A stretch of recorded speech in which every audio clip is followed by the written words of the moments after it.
আসসালামু আলাইকুম প্রিয় দর্শক, অন্য মঞ্চের আলোচনায় আপনাদের সকলকে আমন্ত্রণ জানাই। কুত্তা ফির ভোগনে লাগা মানে পাকিস্তান আবার ভুগছে, বউ বউ বউ বউ করছে। কদিন আগে ওরা হুমকি দিল, এবার আমাদের উপরে যদি কোনো আক্রমণ হয় তাহলে আমরা মুম্বাই এবং দিল্লিতে আক্রমণ করব। মুম্বাই হচ্ছে আমাদের বাণিজ্যিক রাজধানী, আর দিল্লি হচ্ছে তো আমাদের রাজধানী। এবার নতুন হুঙ্কার দিয়েছে এরপর হামলা হলে কলকাতায় ভারতকে সতর্ক করে হুঁশিয়ারি পাক প্রতিরক্ষা মন্ত্রী খাজা আসিফের।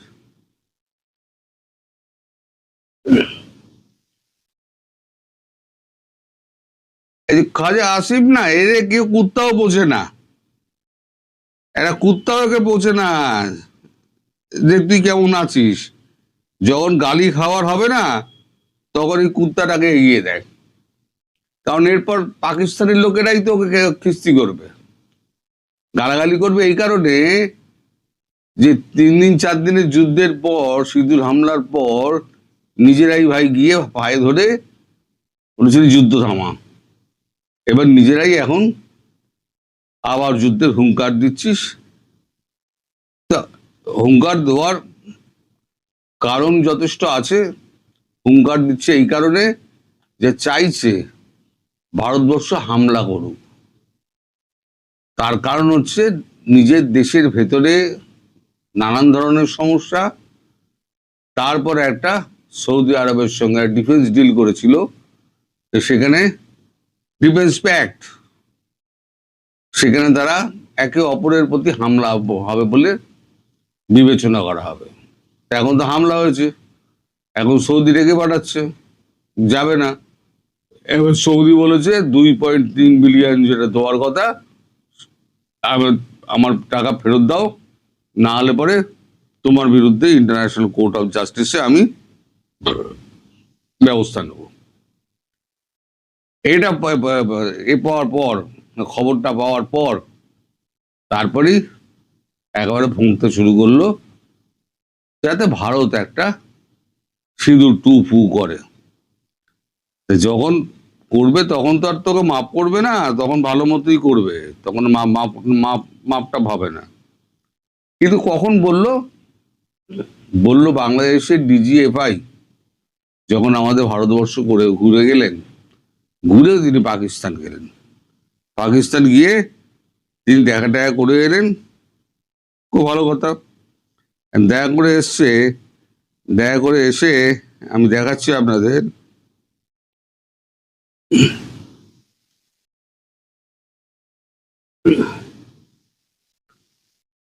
বাংলাদেশের ইন্টেলিজেন্স প্রধান তিনি পাকিস্তান গিয়েছিলেন ভারতবর্ষ ঘুরে। এই ইন্টেলিজেন্স প্রধানকে, এর নাম হচ্ছে মেজর জেনারেল মোহাম্মদ কায়সার রশিদ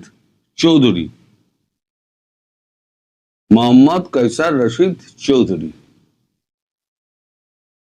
ইনি ঘুরে আসার পরই পাকিস্তানের হুঙ্কার ভারতবর্ষ একটু অন্যরকম ভাবে দেখছে, যে ভারতের সঙ্গে কথাবার্তা বলে যাওয়ার পর তারপর হঠাৎ গিয়ে পাকিস্তানে কি এমন হলো, তারপরে পাকিস্তান এরকম একটা হুঙ্কার দিল। এর সঙ্গে যদি বাংলাদেশের সঙ্গে যদি পাকিস্তানের এই ব্যাপারটার মধ্যে যদি কোনো যোগসূত্র মেলে তাহলে কি হবে আমি জানি না।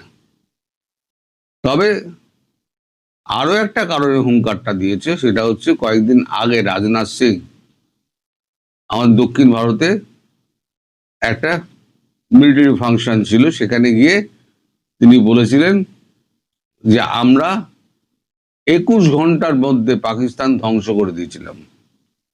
এবার যখন আমাদের আবার শুরু করব আমরা, মানে এটা সিঁদুর চলছে, সিঁদুর বন্ধ হয়নি, এবার যখন আমরা শুরু করব তখন কিন্তু আর থামাথামির কোনো ব্যাপার নেই, আর কোনো যুদ্ধবিরতি আমরা মানব না।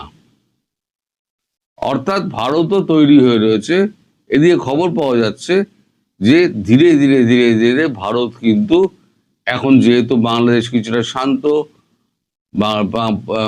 পূর্ব দিকে এখন সৈন্য মোতায়েন একটু কম কম করে ওখান থেকে আবার সেনাবাহিনী তুলে নিয়ে গিয়ে আবার লাগানো হচ্ছে একেবারে সীমান্ত অঞ্চল, পশ্চিমের সীমান্ত অঞ্চলগুলো জুড়ে। আর সমস্ত গোলা বারুদও প্রচুর যাচ্ছে। তারপরে রাজনাথ সিং এর এই হুঁশিয়ারি, তার মধ্যেই বাংলাদেশের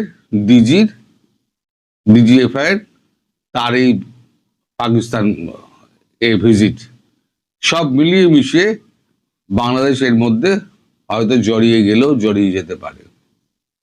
তারেক রহমানের গভর্নমেন্টে, তারেক রহমানের হাতে কিছু নেই, যা চালাচ্ছে সব হচ্ছে জামাত চালাচ্ছে। জামাতের অঙ্গুলি হেলনে তারেক রহমান চলছেন। এই যে 7 তারিখ আমাদের এখানে আসার কথা, আমাদের আপনাদের খলিলুর রহমান, তিনি এলে জয়শঙ্করজির সঙ্গে তো কথাবার্তা হবেই। তখন তো লম্বা লিস্টটাই বলেছি তৈরি করে রাখা আছে, তাকে সব জবাবদিহি করতে হবে। এই ডিজিএফআই এর হঠাৎ কি প্রয়োজন হলো, তিনি পাকিস্তান চলে গেলেন ভারতের সঙ্গে দেখা করার পর? ভারত খবর রাখছে, কিন্তু উনি কি বলেন বাংলাদেশের তরফ থেকে, ভারত অফিসিয়ালি সেইটা শুনতে চায়। তারপর যা হবার হবে। তবে আমি বুঝি বাংলাদেশের মানুষের প্রচুর আকাঙ্ক্ষা রয়েছে যে একটা যুদ্ধ হোক, প্রচুর আকাঙ্ক্ষা রয়েছে। আমি জানি না মোদিজি কবে এই আকাঙ্ক্ষা মেটাবে, তবে আমি চাই যত তাড়াতাড়ি সম্ভব পাকিস্তানকে যখন পিটবে না, একই সঙ্গে বাংলাদেশকেও পিটুক। এই যে তারেক রহমান গোষ্ঠী আর বৈষম্য বিরোধী যদি গোষ্ঠী আছে, ভারত বিরোধী গোষ্ঠী আছে, সব কটাকে একেবারে মেরে তুলোধনা করে দিক। আর এই বাংলাদেশের মানুষের এই যুদ্ধ দেখার এত শখ, সেটাও যেন বরাবরের মতো মিটে যায়, আমি মনে প্রাণে চাই। আর মোদিজি কেন যে চুপ করে বসে থাকেন আমি জানি না। মাঝে মাঝে ভারতবর্ষের একটা রাগ হয়, কিন্তু এবারে চান্সটা আছে এই কারণে যে সামনে বাংলার নির্বাচন আছে। বাংলা অস্মিতা, বাংলার মুখ্যমন্ত্রীকে পরিবর্তন করা, তার জন্য একটা স্বদেশী আবেগ তোলার একটা খুব প্রয়োজন। সেটা পশ্চিম দিকে হলে তার এফেক্ট অত এসে পড়বে না, কিন্তু যদি পূর্ব দিকে হয়, মানে আমাদের বাংলাদেশের দিকে হয়, দুমদারাক্কা 4টে হয়, ওই একজন লিখেছে ইঁদুর সিঁদুর কিছুই তো শুনছি না, ওদিকে সিঁদুর হলে এদিকে ইঁদুর হবে। যদি হয়, হবে কি না আমি জানি না, তবে আমি কায়মনোবাক্যে আমি প্রার্থনা করি যেন একটা ইঁদুর অন্তত হয়। এই ইঁদুরেই মোটামুটি বুঝে যাবে যে যুদ্ধটা কি জিনিস আর যুদ্ধের ক্ষয়ক্ষতিটা কি হয়। এটা তো 71-এর যুদ্ধ দেখেননি, আর ইতিহাসও পড়েননি, ফলে যুদ্ধের খুব শখ। ইঁদুর হোক আর সিঁদুর হোক, যা হোক, একটা শীত যদি কাটে তাহলে পরে ভালোই হয় বলে আমার মনে হয়। অন্তত এই যারা বক্রোক্তি করে বেড়ায় ইঁদুর না সিঁদুর, তাদের মুখে আচ্ছা করে চুনগালি পড়বে। সবাই ভালো থাকবেন। রাজনীতির সুবাতাস সম্ভবত আমাদের তকদিরে নেই। হঠাৎ করে আমাদের দেশের বিভিন্ন রাজনৈতিক পট পরিবর্তন হয় এবং আমরা আশান্বিত হই যে আমাদের ভাগ্যাকাশে এবার হয়তো পূর্ণিমার চাঁদ উদিত হবে। পরবর্তীতে দেখা গেল যে এরকম একটা পরিবেশ পরিস্থিতি তৈরি হয়, আমরা তখন হাহাকার করে বলি যে আগেই তো ভালো ছিলাম। ক্রমান্বয়ে আমাদের সব কিছুর যে অবনতি হচ্ছে, নীতি নৈতিকতা, চিন্তা চেতনা, চরিত্র, আশা আকাঙ্ক্ষা, কামনা বাসনা, সব কিছু ধীরে ধীরে এটা পতনের দিকে যাচ্ছে। আমরা যখন শৈশব কাটাতাম, আমাদের গ্রামে, বেশিরভাগ গ্রামে 3 থেকে 4 জন মুরব্বী থাকতেন এবং অনেক ভালো মহিলাও ছিলেন। গ্রামের সমস্ত মহিলারা তাদের টাকা পয়সা, সোনা গহনা তাদের কাছে জমা রাখতেন। পুরুষেরা তাদের টাকা পয়সা তার কাছে জমা রাখতেন। আবার 4 বছর 5 বছর আসতেন, এর মধ্যে তিনি যদি মরেও যেতেন, আজ পর্যন্ত শুনিনি যে গ্রামে যাদেরকে বিশ্বাস করা হতো তারা কেউ বিশ্বাসে অন্যথা করেছে। এমনকি যারা সুদের ব্যবসা করতেন, বিশেষ করে কর্মকার সম্প্রদায়ের যারা লোকজন, তারা গহনা গাটি বন্ধক রাখতেন, সুদে টাকা দিতেন। ছোট্ট একটা খাতায় নিজেরা লিখে রাখতেন, এই গহনা নিয়েছে অমুকের কাছ থেকে, উনি এটার বিনিময়ে 500 টাকা নিয়েছে, প্রতি মাসে আমাকে এত টাকা দেবে। আজ পর্যন্ত সেই এখনকার এই যুগ হয় না, কিন্তু যতদিন আমি ছোটোকালে সে 70-এর দশক 80-র দশক পর্যন্ত আমি বলতে পারি, কখনো কোনো গ্রাহক, মানে যারা এখন ধরেন আমরা ব্যাংক থেকে লোন নিচ্ছি বা অমুকের কাছে লোন নিচ্ছি, কিন্তু এরকম স্বর্ণকারের কাছে স্বর্ণ বন্ধক রেখে প্রতারিত হয়েছে আমি আমার জীবদ্দশায় শুনিনি। অর্থাৎ এই মানুষগুলো সমাজে ছিল। কিন্তু এখন ব্যাংকের অ্যাকাউন্ট থেকে টাকা নিয়ে যাচ্ছে, ছোট ছোট অসংখ্য এনজিও থেকে বড় বড় এনজিও, সে ব্র্যাকের মতো এনজিও মানুষকে টার্গেট করে সর্বনাশ করে দিচ্ছে। এবং এই সমাজে গরিবের রক্ত চুষে যেভাবে একজন মানুষ বড় হতে পারে, গরিবের রক্ত চুষে যেভাবে একটা মানুষ তাড়াতাড়ি ধনী হতে পারে, এটা অন্য কোনো ব্যবসা বাণিজ্য দ্বারা সম্ভব নয় এবং পৃথিবীর অন্য কোনো দেশে সম্ভব নয়। আপনি আমাদের দেশের টপ 50টা এনজিওকে আনেন, দেখেন আজ থেকে 30 বছর আগে তারা ঢাকা শহরে ছোট্ট একটা রুম নিয়ে অফিস শুরু করেছিল। এখন তাদের হাজার হাজার কোটি টাকা তারা সয় সম্পত্তির মালিক হয়েছে। কিন্তু তাদের দ্বারা এই দেশের, এই সমাজের উপকার হয়েছে, জনগোষ্ঠীর উপকার হয়েছে, তাদের ঋণ নিয়ে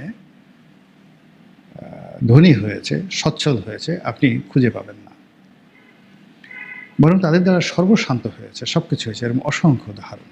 ফলে কি হলো, আমাদের যে চরিত্র, সেই চরিত্রের মধ্যে যে প্যাথোলজিক্যাল, অর্থাৎ রক্ত, মাংস, মল, মূত্র, কফ, নাকের ময়লা, চোখের ময়লা, কানের ময়লা, সব কিছু এতটা বিষাক্ত হয়ে গেছে যে এই জায়গা থেকে শুধুমাত্র ক্রিমিনাল তৈরি হচ্ছে। এই ক্রিমিনাল চলে যাচ্ছে প্রশাসনে, চলে যাচ্ছে ব্যবসা বাণিজ্যে, চলে যাচ্ছে রাজনীতিতে। এর কারণে কি হলো, এক একটা পরিবর্তন হয়। কখনো আমাদের সাধারণ মানুষের আকুতিতে হয়, কখনো বিদেশি যাকে বলা হয় ইনফ্লুয়েন্সা হয়, কখনো আল্লাহর তরফ থেকে হয়, কিন্তু পরিবর্তন হয়। কিন্তু ওই যে প্যাথোলজিক্যাল যে আমাদের যে পরিবর্তন, সেই প্যাথোলজিক্যাল পরিবর্তনের কারণে আমাদের আসলে সামগ্রিকভাবে আমাদের দেশের কল্যাণ হয় না, বরং অতীতের চেয়ে পরিস্থিতি খারাপ হয়। তো এরই ধারাবাহিকতায় দেখুন, শেখ হাসিনার পতন হলো।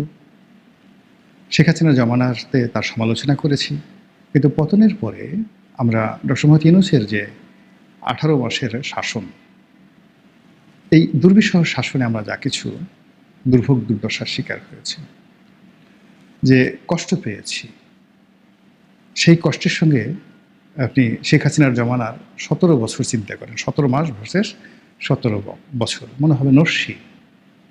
এই 17 মাস আমাদের জন্য বিভৎস ছিল।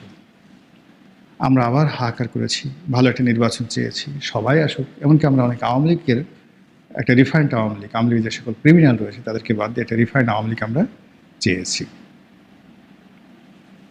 কিন্তু আমরা কি সেটা পেয়েছি?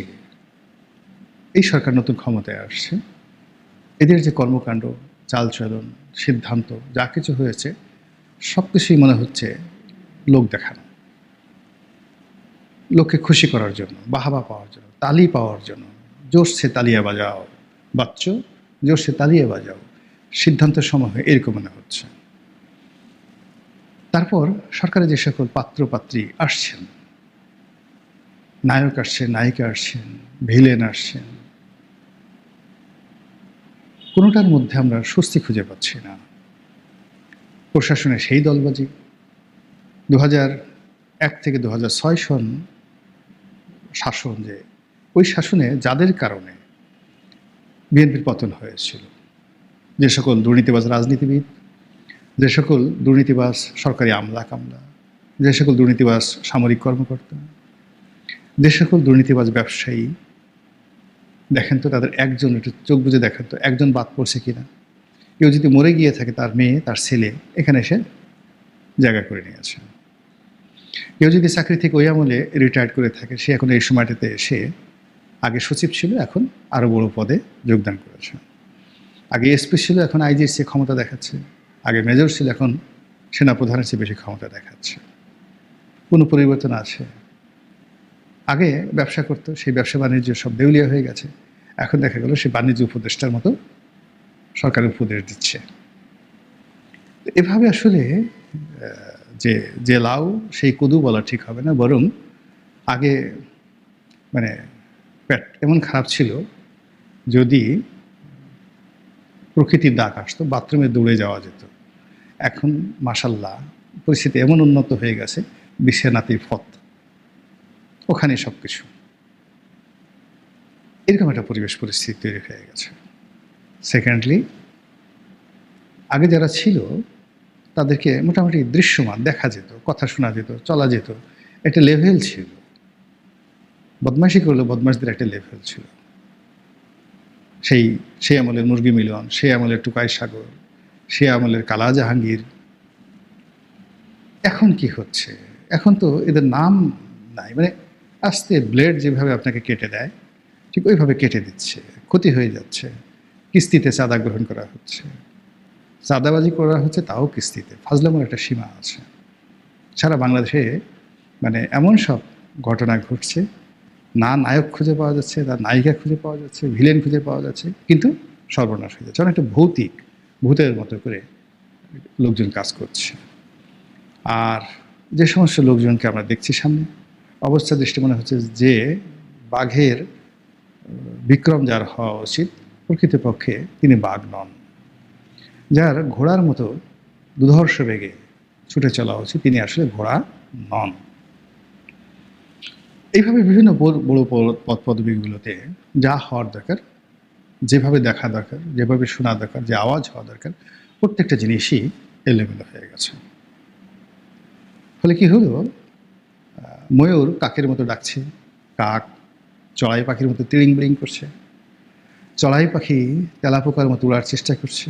এরকম বিসাদৃশ্য এবং দৃষ্টিকটু বিষয়াদি আমরা দেখতে পাচ্ছি। ফলে এই অল্প কয়েকদিনের মধ্যে আমরা যাকে বলা হয় যে স্বপ্ন, আমাদের যে স্বপ্ন ছিল সেই স্বপ্ন ভঙ্গ হয়ে গেছে। যে মোহ ছিল, কামনা ছিল, বাসনা ছিল, এভরিথিং ইজ ট্রাম্বলিং উইথ ফিয়ার।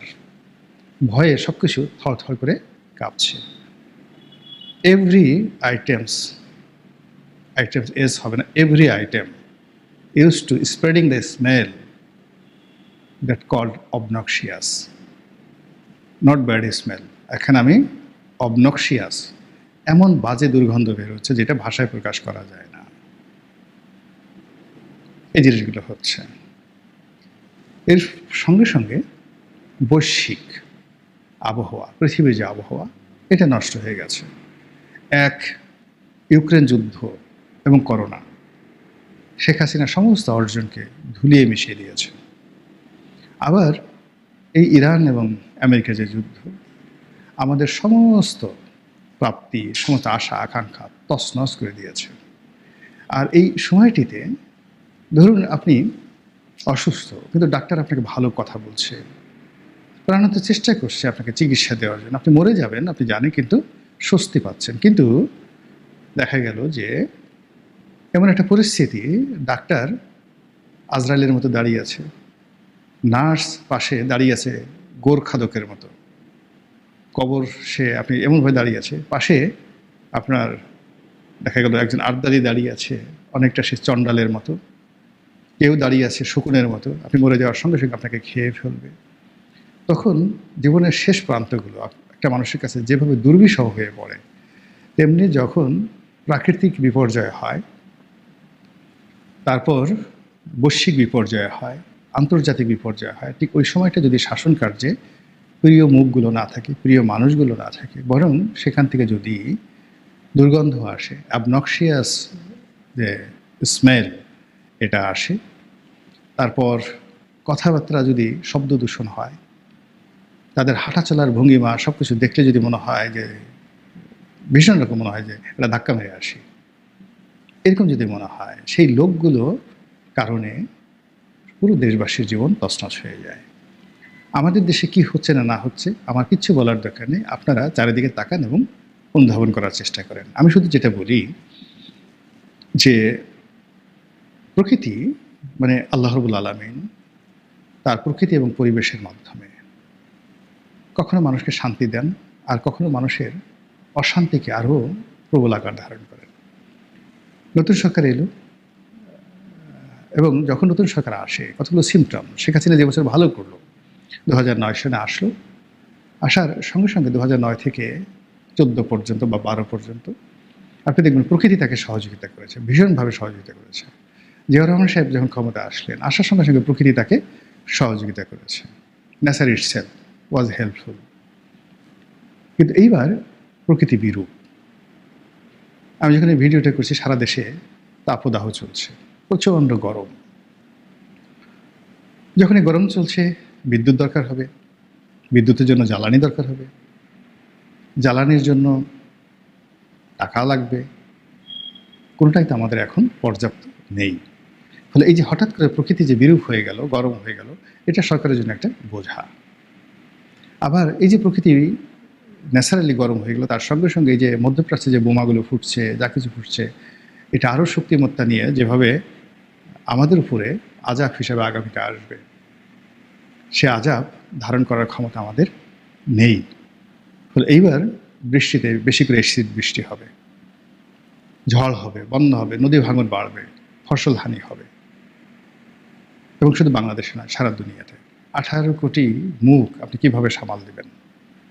সব মিলিয়ে এই যে প্রকৃতি বর্তমান রাজনীতির কারণে যে পরিস্থিতি তৈরি হয়েছে, রাজনীতিবিদদের কারণে যে পরিস্থিতি তৈরি হয়েছে, বাংলাদেশের অভ্যন্তরীণ সমস্যার কারণে যে পরিস্থিতি তৈরি হয়েছে, তার সঙ্গে আন্তর্জাতিক যে বিরূপ পরিস্থিতি, সেই আন্তর্জাতিকতার সঙ্গে আবার আসমানের মালিক রাগ হয়ে যায় যদি, কেমন হয়? আর আসমানের মালিক শাসকদের প্রতি তখনই রাগ হয়ে যায় যখন শাসকরা মুনাফিকি করে, শাসকরা মিথ্যা কথা বলে। সাধারণ আমজনতার মিথ্যা কথা আল্লাহ সহ্য করতে পারে, কিন্তু শাসকদের মিথ্যা কথা আল্লাহ কখনো সহ্য করতে পারে না। তো সব মিলিয়ে মনে হচ্ছে যে আমাদের দেশের প্রকৃতি, পরিবেশ, রাজনীতি, অর্থনীতি সব কিছু একটা লেজে গোবরে হয়ে গেছে। মহান আল্লাহ আমাদের সবাইকে হেদায়েত দান করুন এবং